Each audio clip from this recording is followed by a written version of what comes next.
It is riddled with holes, yet contains 15 gallons of water and a pint of hydrochloric acid. It has more protein than 70 pounds of peanuts. It has enough carbon to fill 1,000 pencils and enough phosphorus for 3,000 match heads. What sounds like a collection of chemicals in a leaky bag is the most complex structure on our planet, the human body.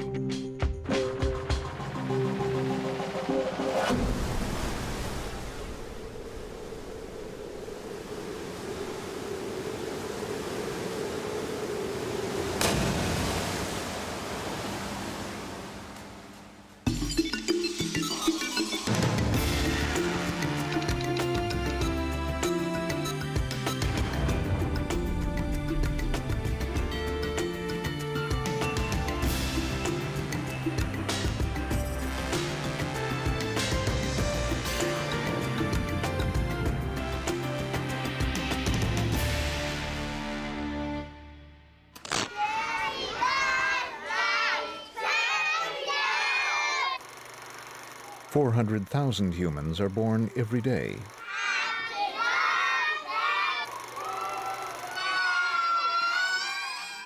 The one thing we all have in common is the amazing machine we all inhabit, the human body.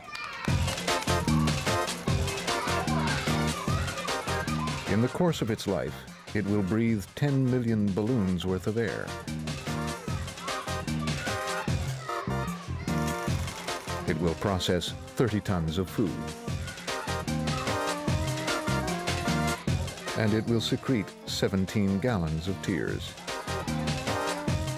But humans rarely stop to think about the amazing technology behind even the most mundane action. At the very center of the body, for example, is an ingenious structure. It is incredibly strong, yet it is ultralight, so that we can move around freely.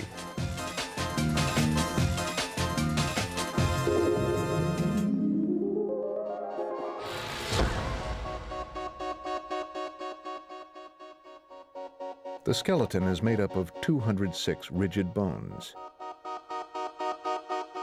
It is a framework that keeps the body upright and forms a protective cage around delicate inner organs.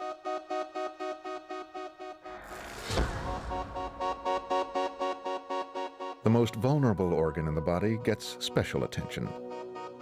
The brain is shielded by 22 bones fused together to form a natural crash helmet.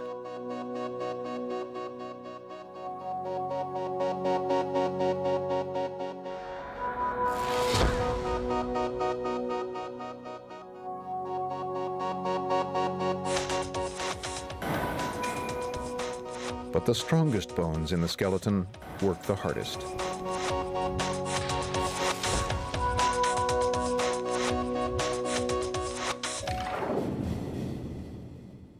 As the body lands from an energetic leap, the thigh bones experience an impact of half a ton, a force that would shatter granite. Thigh bones are engineered to survive this kind of treatment. The ends of the bone have a honeycomb structure consisting of struts and arches. These direct the forces of impact into the stronger, more compact middle section. It's this honeycomb structure that makes bone tough, yet light.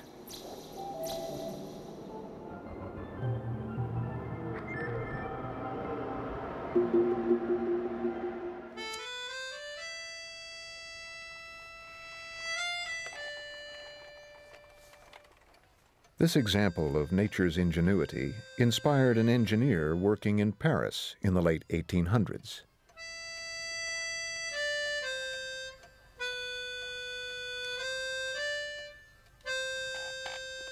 He wanted to build the tallest structure in the world. The strongest material available was iron, but he knew that if he used too much, the structure would collapse under its own weight.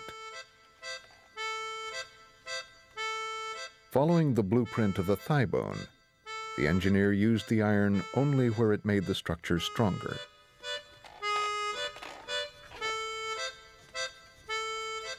His name was Gustav Eiffel, and his tower became an icon.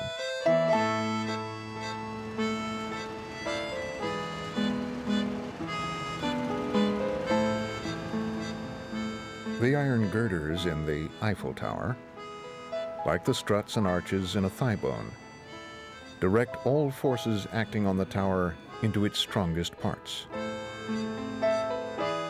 The legs.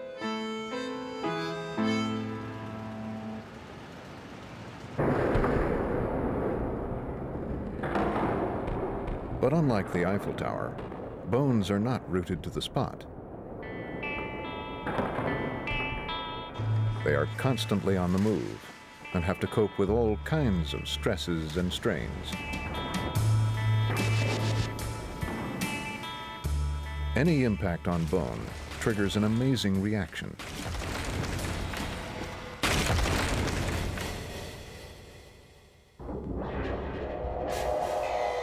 The shock mobilizes an army of microscopic bone-building machines.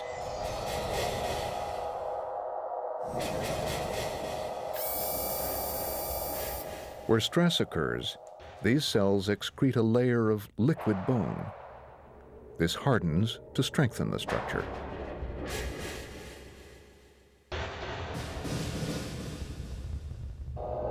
Areas without stress do not need to be so strong. Here, bone-destroying cells use hydrochloric acid to dissolve superfluous bone.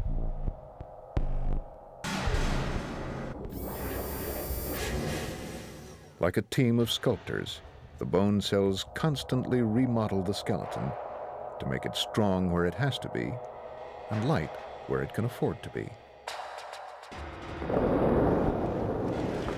But it's not just the bones of athletes that undergo perpetual change.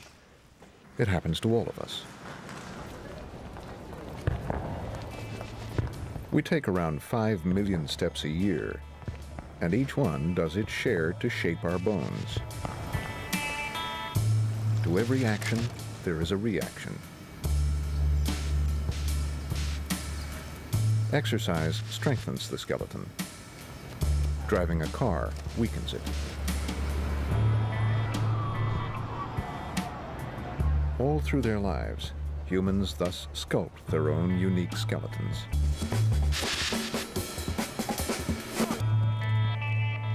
Bone cells work so hard that every person gets a completely overhauled skeleton every 10 years. So whatever age you are, your skeleton can never be more than 10 years old.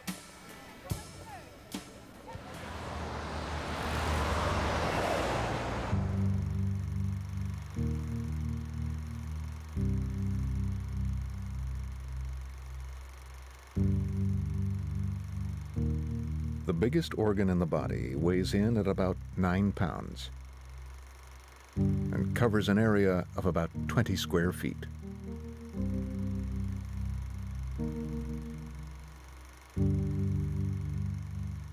Rubbing it makes it flake off, filling our houses with dust.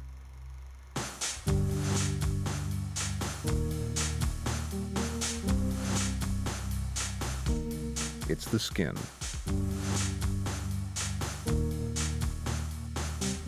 The part of skin you can see is made up of dead cells.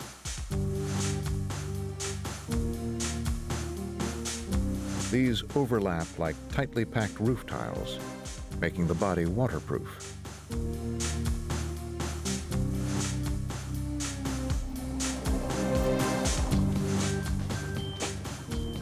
Skin stops precious water from escaping and harmful chemicals from entering.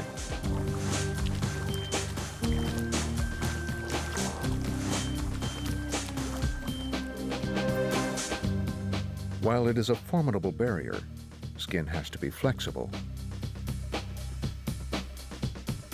Sometimes extremely so. Pregnant women produce a hormone that allows their skin to stretch to twice its size.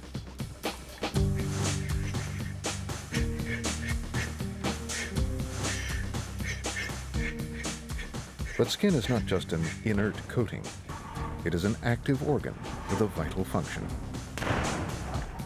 Skin keeps the body cool. This heat-sensitive camera shows in red and yellow the hottest areas on a body in action.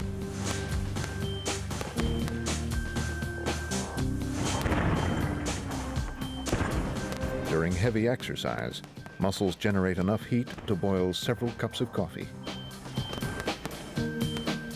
This heat would easily damage the internal organs unless the body did something about it. Just below the skin's surface are 3 million temperature control units. These are the sweat glands, each a coiled tube 4 feet long, loaded with liquid. As the body heats up, the tube contracts, squeezing a droplet of sweat out onto the skin.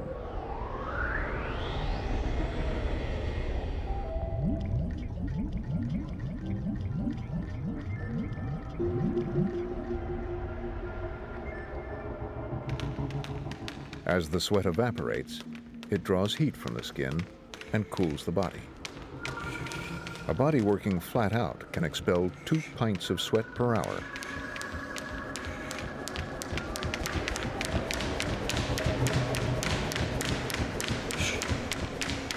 For an organ so packed with such finely tuned technology, skin is surprisingly robust. Woven beneath the surface of skin is a mesh of tough collagen fibers. A strand of collagen is stronger than a steel wire of the same dimensions.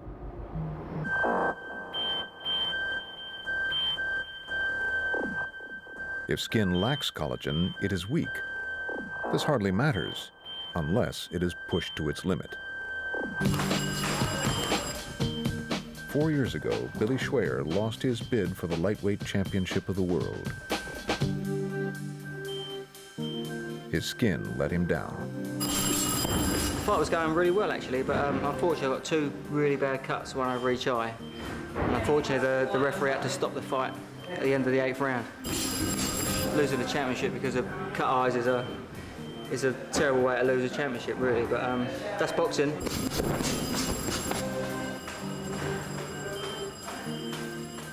Billy has tried to overcome his skin's lack of collagen by enriching his diet with collagen-building supplements and undergoing laser treatments to make his skin stronger. It appears to be working.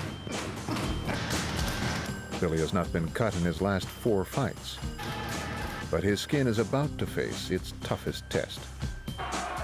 World champion Stevie Johnston.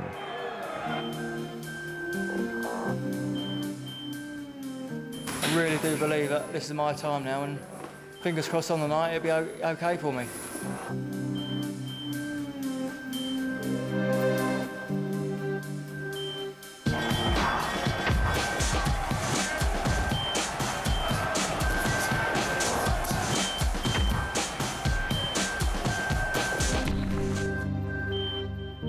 In the 3rd round, Billy was cut. He fought on, only to suffer further cuts to his eyes and nose, but these were not serious enough to stop the fight. Billy went the full distance, but lost to the champion on points.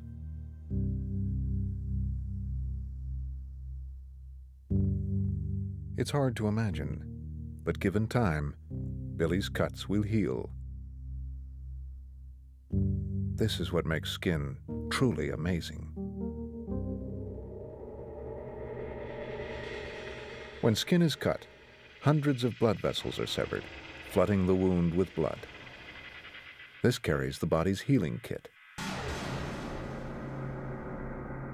Small cells called platelets stick to each other and form temporary plugs that slow down the bleeding. Threads of protein form a tight mesh, trapping blood cells. This becomes the scab.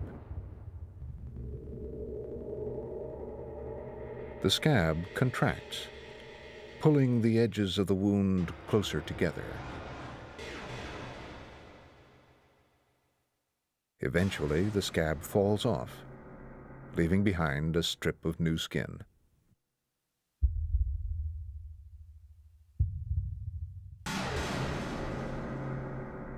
This is Billy 3 months after the fight.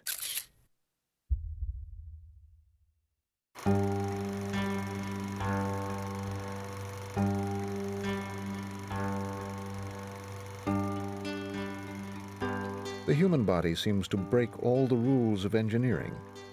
It is top-heavy, yet balances on just a few square inches of flesh and bone. This is why we have developed a clever system to keep us upright. But we have to learn how to use it.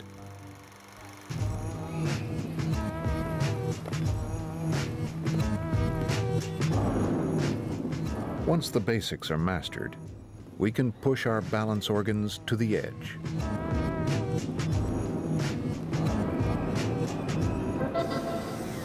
As we bend our limbs, microscopic strain gauges measure the tension in the muscles to make sure we do not lean too far.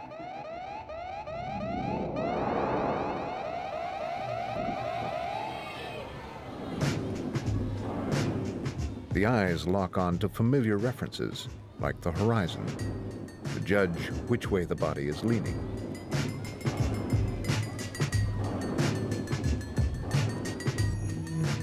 But the most important information for balance control comes from deep inside the skull.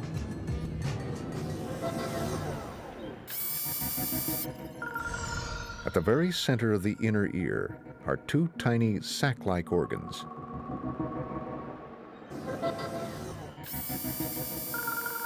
Each sac contains a patch of jelly covered with thousands of tiny crystals.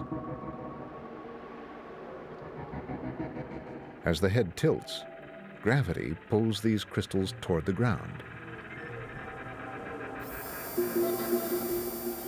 The slightest movement of these crystals stimulates nerve cells embedded in the jelly to fire off electrical messages. This tells the brain which way our head is tilting.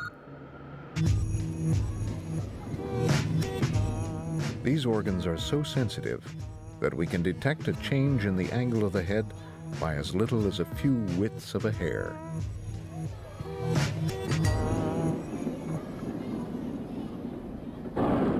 The one limitation of the balance system is that it needs gravity to work.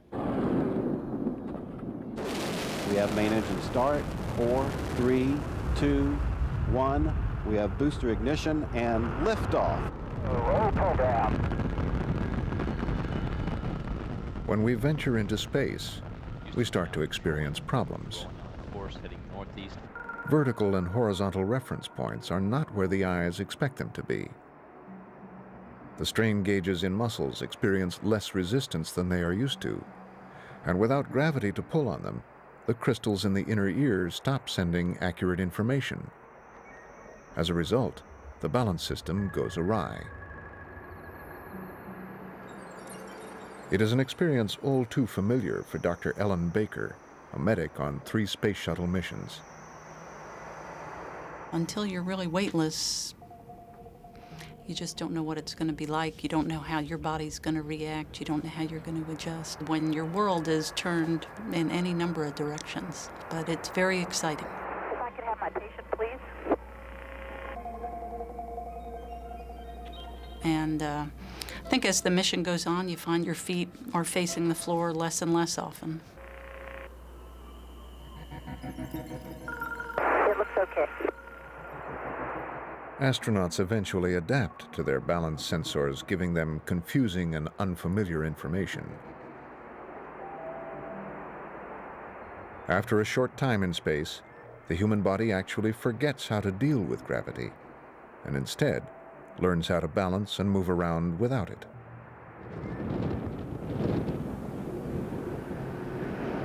That is a problem when astronauts return to Earth. Touchdown. 1 flawless mission completed.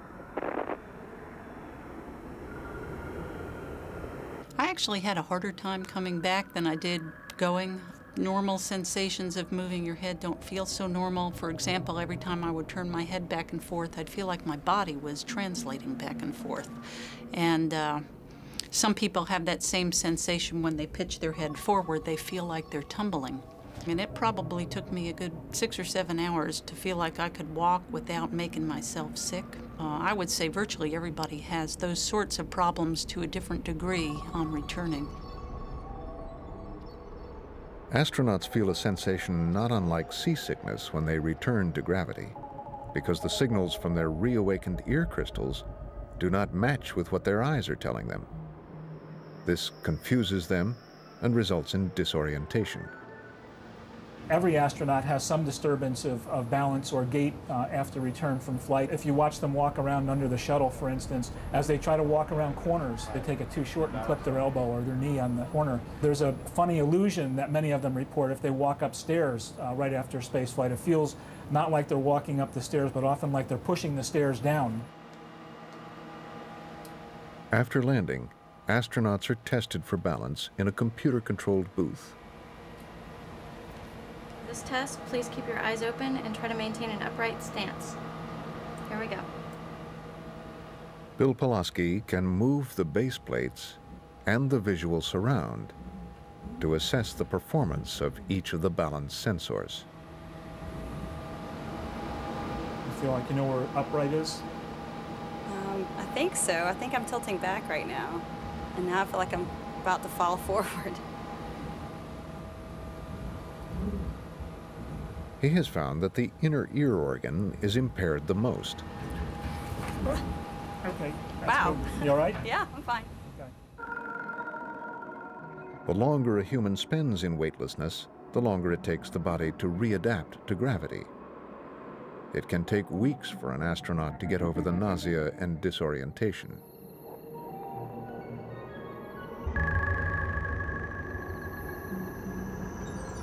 This is a simulation of NASA's latest brainchild, a manned mission to Mars.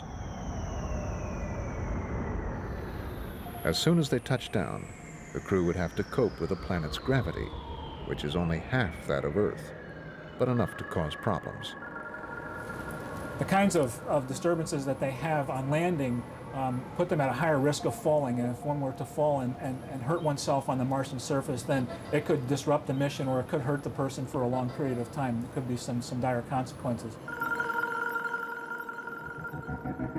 With the nearest hospital 6 months away, any injury would be catastrophic.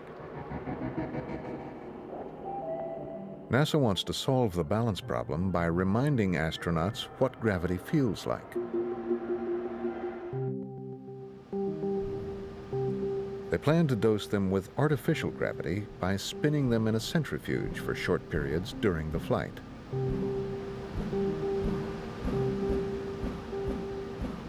As soon as they land, they would be ready to start work without the risk of disorientation. When we provide this therapy, then when they arrived at the Martian surface, they'd probably be able to get up and just go, rather than have to wait for 2 to 4 weeks before they could adapt to that environment.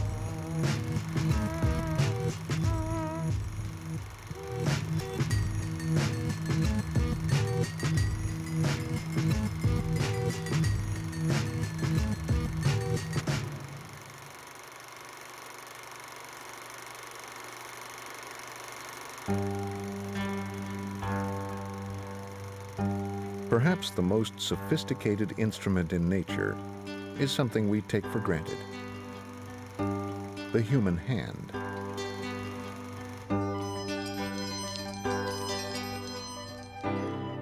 We only consider it when it needs maintenance, but the hand is a remarkable piece of mechanical engineering. It contains more moving parts, controlled by more muscles than any other structure in the body. This is why the hand can perform such an enormous variety of movements. It is capable of both brute force and incredible finesse. But the hand has not always been so versatile.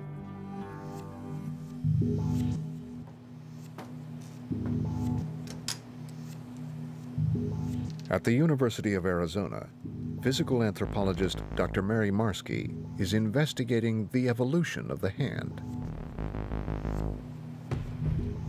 She believes that it was molded by millions of years of practice. 3.5 million years ago, humans learned to stand upright, freeing up their front paws to learn new skills. This is Lucy, our oldest known upright ancestor. The area in Ethiopia where she was discovered was strewn with stones that she may have used as crude tools. All that is now left of Lucy are a few fossilized bones. So in order to find out whether Lucy's hands were equipped to make tools, Dr. Marsky had to do some detective work. If you could just go through the motions, see if I have it all in the picture. As an archaeologist goes through the motions required to make a simple prehistoric cutting tool, electrodes fixed to his hand measure which muscles are active.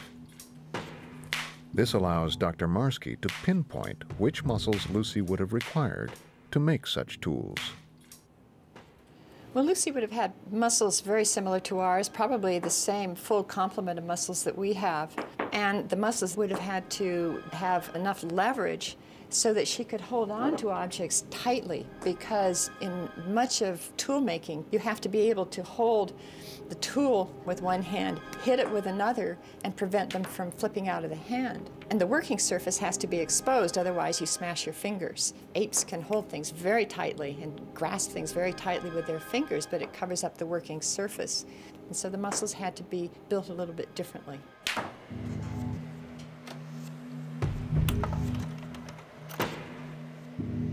By taking close-up photographs of Lucy's finger bones, Dr. Marsky is able to reconstruct a three-dimensional image of the joint surfaces. From the shape and curvature that was revealed, she is able to judge the amount of movement Lucy's fingers may have had. Well, Lucy doesn't seem to have had so much of a range of movement for her little finger, especially in the palm of the hand, coming toward the thumb. All right, we're going to do clubbing. And this might have had an effect on her ability to get a good grasp of cylindrical objects like bones that she might have used for pounding or clubbing. On the other hand, she had some features which she shared exclusively with modern humans. And these features provide a little give at the base of the index finger, allowing it to be pulled over toward the thumb, so that we think that she would have had the ability for a good, well-controlled three-jaw chuck grip of something like stones that she could have thrown.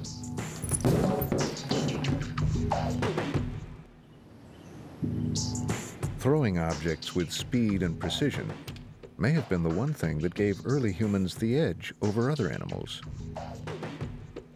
This ability meant that any predator would have thought twice about attacking Lucy or her kind.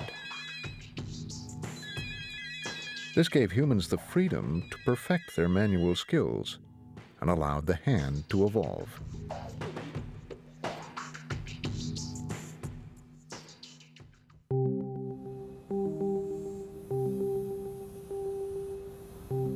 Engineers at NASA have achieved in 5 years what took nature millions of years to accomplish.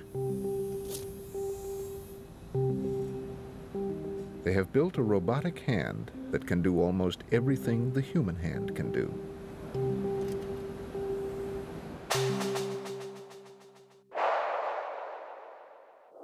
The NASA hand will one day be part of a robotic astronaut that will perform sophisticated maintenance tasks outside spacecraft.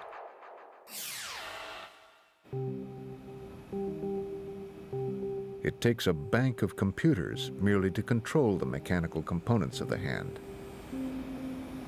But it needs an even more sophisticated piece of hardware to guide it by remote control: a human brain. There are an infinite number of possible situations that the hand needs to cope with. This enormous task leaves even the most powerful computers stranded.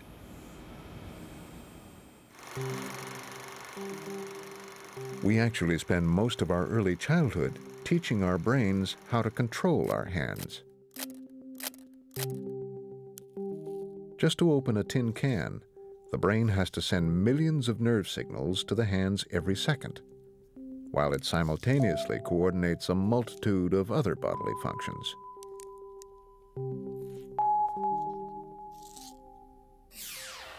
The brain can do this because it processes information in a unique way. It splits the workload among its 100 billion cells, each communicating with 10,000 other cells via a network of electrical connections.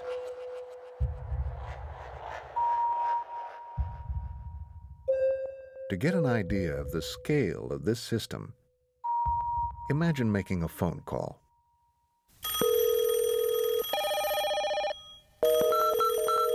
Now imagine making a phone call to everyone you know.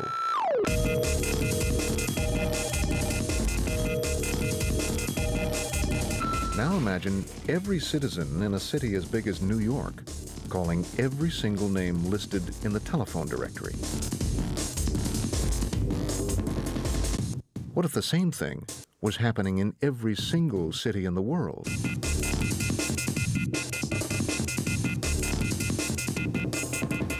How long would it take? How many connections would that amount to? It's getting close to the number of connections the brain can activate per second. And it makes them quietly. But the brain is not confined to the 85 cubic inches of space inside the skull.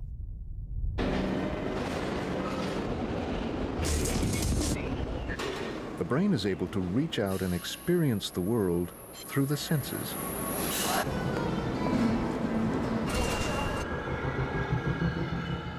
The sense of touch calls on 5 million powerful sensors sprouting from the skin. Each hair has a nerve at its root, so sensitive it is sparked by the slightest pressure. A mote of dust is all it takes.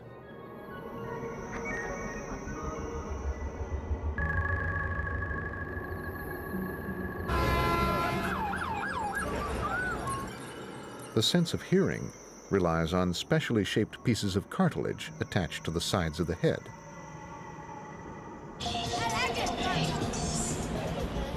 The ridges and hollows of the ear vibrate at different frequencies according to the location of the sound source.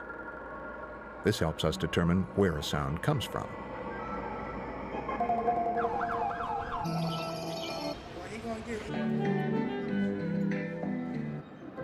The surface of the tongue is dotted with 9,000 chemical detectors. These taste buds require just a few molecules of a substance to detect whether it's bitter, salty, sour, or sweet.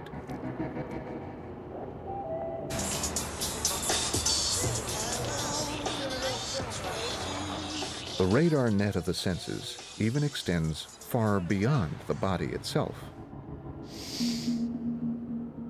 We can distinguish up to 10,000 different smells, which language is not equipped to describe.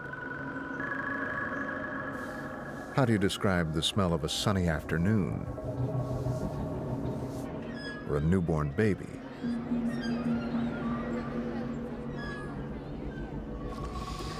We are literally bathed in smells, as odor molecules are floating around us all the time. Every breath draws millions of these molecules up into the nostril.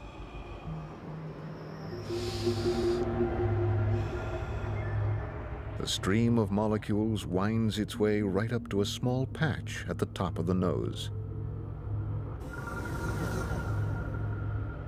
This area is packed with millions of nerve cells that can register smells. The odor molecules dissolve in the sticky mucus surrounding the tips of these cells.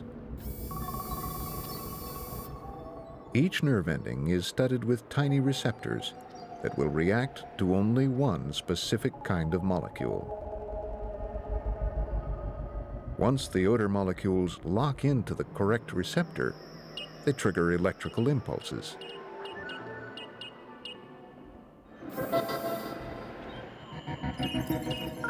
These signals feed straight into the brain area that controls emotion and memory. That explains why smells are so good at bringing back memories and influencing our mood.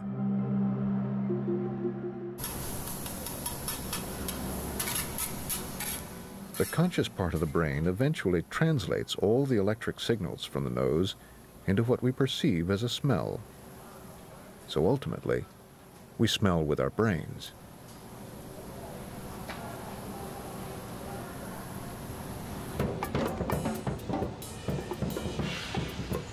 The brain plays an equally important role in sight.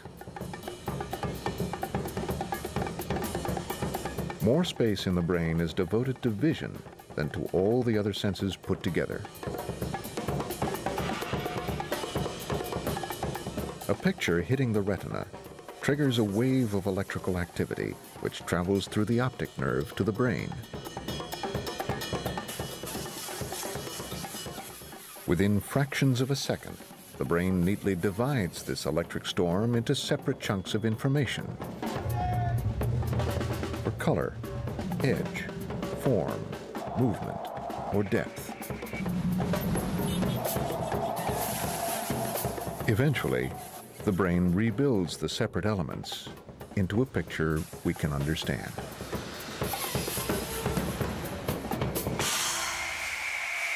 Unless you are blind.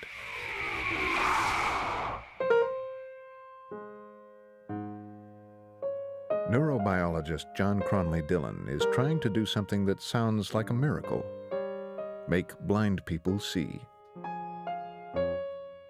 His inspiration came from an unlikely source. It was found quite a long time ago that if you cut an optic nerve of a goldfish and you waited a few months, it would regrow. The million or so nerve fibers that had been severed would home back into the brain and connect up within the brain. And the question is, why can the goldfish do it and we can't do it? There are a lot of laboratories all over the world that are looking at this problem. And in fact, it looks as if we may be able to stimulate the growth, and it's very encouraging, but it's still a long way off. Professor Cronley Dillon's aim is to come up with an alternative system. He believes that the part of the brain that is normally used for vision can be retrained to adapt to extra auditory input. The boundaries between the different senses may not be as sharply demarcated as we've always thought would be the case.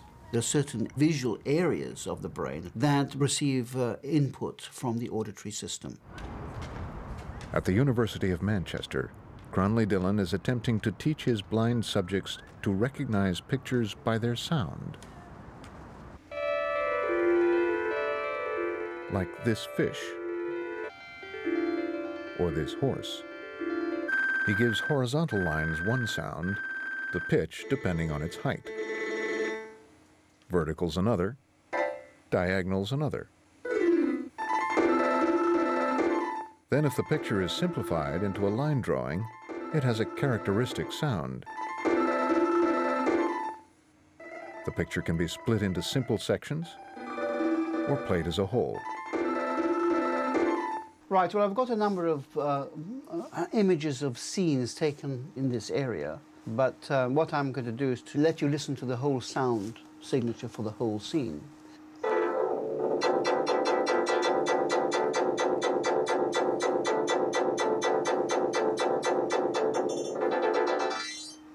Right, you've heard what I've played, I mean, the whole thing. Yeah. Can you tell me what you think it is?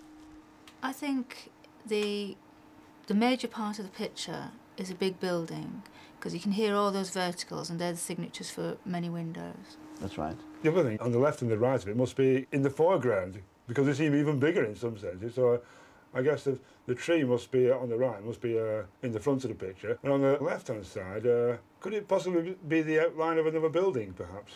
Yes, that's right. Professor Cronley Dillon's ultimate aim is that the subject would carry a camera attached to a computer, which would simplify scenes and provide the relevant musical signature, acting as an aid like the guide dog or the cane. It's a way of touching the world with you. This is what our eyes do. They're touching the world for you at a distance. Now, it's true that touch does that, but with a cane, you're limited to within arm's length.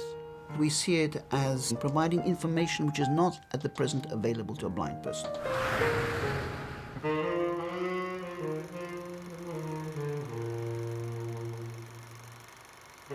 The brain is able to adapt and learn new skills because, unlike the hardware inside a computer, the brain is not set in stone.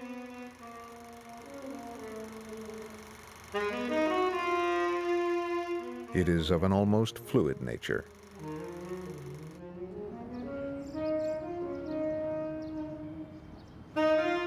Think of the brain as a pond, and any kind of experience as a pebble hitting the water.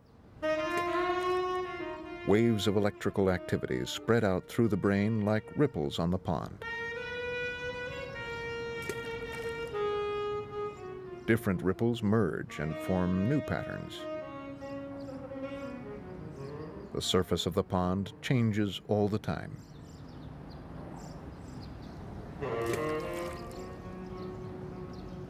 Just like the brain, which is constantly rewiring itself. Every thought, every emotion can create a new connection or strengthen an existing one. This is how we learn.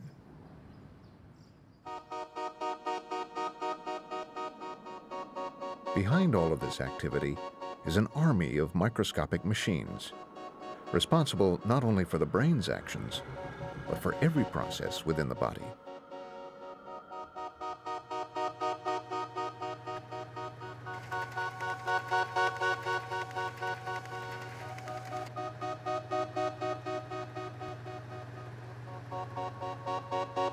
Humans are made up of about 70 million cells. Boyce Rendsberger, science writer turned biologist, has become obsessed with investigating the wonders of the cell. The entire human body is made out of cells or the things that cells have made, such as bone. Skin is made of cells, your heart is made of cells, the muscles that operate the body so that you can move, these things are all made of cells, including the brain itself, which sends electrical signals around from one cell to the other so that we can think. All these different kinds of cells work fundamentally the same way. When you look inside the cell, you see the same kinds of structures.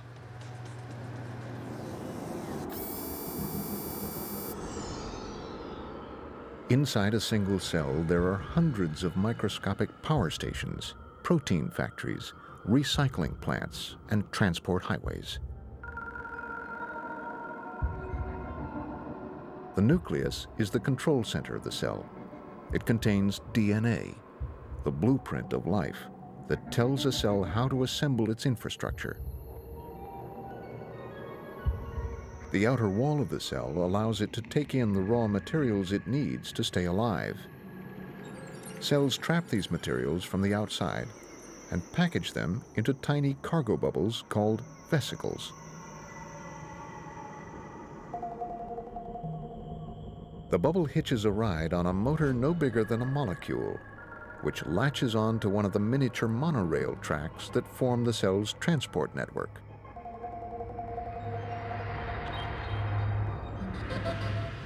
Usually, the bubbles reach their destinations within seconds. But in the biggest cells, which stretch from the spine to the toe, the journey can take 4 days. Each bubble carries a code, a chemical address label that guides it to a particular location. When it reaches its target, perhaps a lysosome, one of the cell's many recycling plants, it hops off the track and empties its cargo. The job of the recycling plant is to break down the delivered raw materials into smaller building blocks, which the cell uses to grow.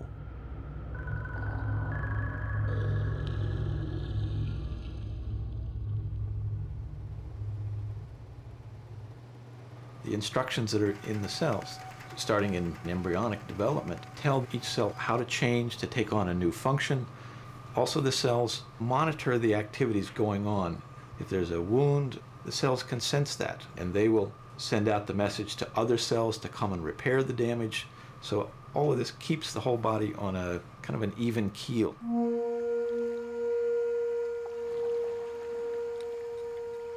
Sometimes, though, our cells don't behave as they're supposed to, and they are unable to repair damage to the body.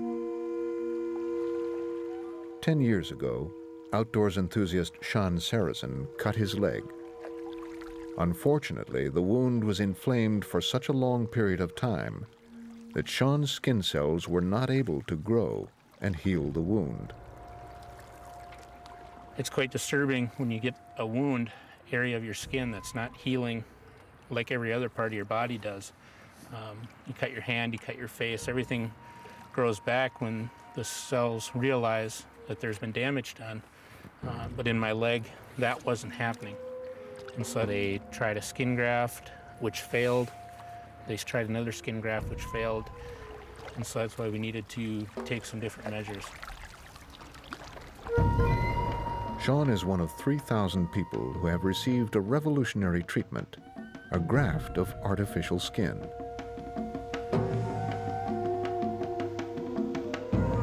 Scientists from biotech companies have harnessed the power of the cell to grow tissue from scratch. The best cells to use are those from the circumcised foreskins of newborn babies because they multiply rapidly. The cells from just one foreskin can grow a football field's worth of skin.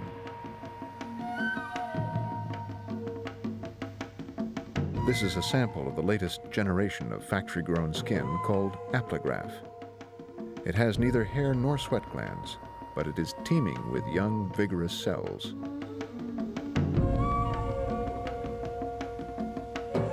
The leg's looking good here. It's gotten quite a bit smaller, I think, since your last visit here. I'm going to measure it. It now measures 55 millimeters, so it's healed almost by half in the last month, and it must be 80% healed from when we originally put on the aplograph, I would say.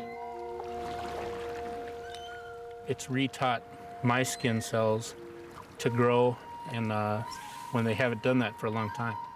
And it's just been a remarkable process of healing for me.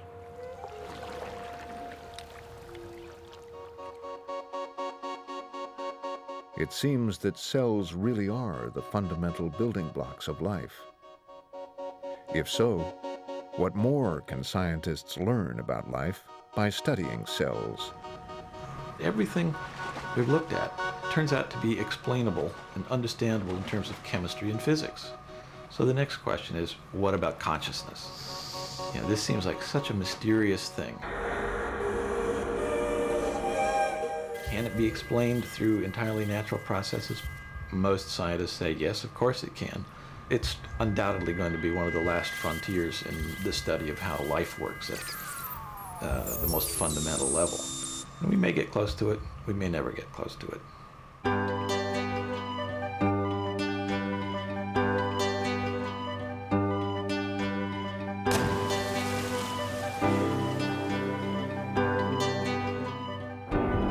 Could it be that our incredible bodies are no more than the result of physics and chemistry?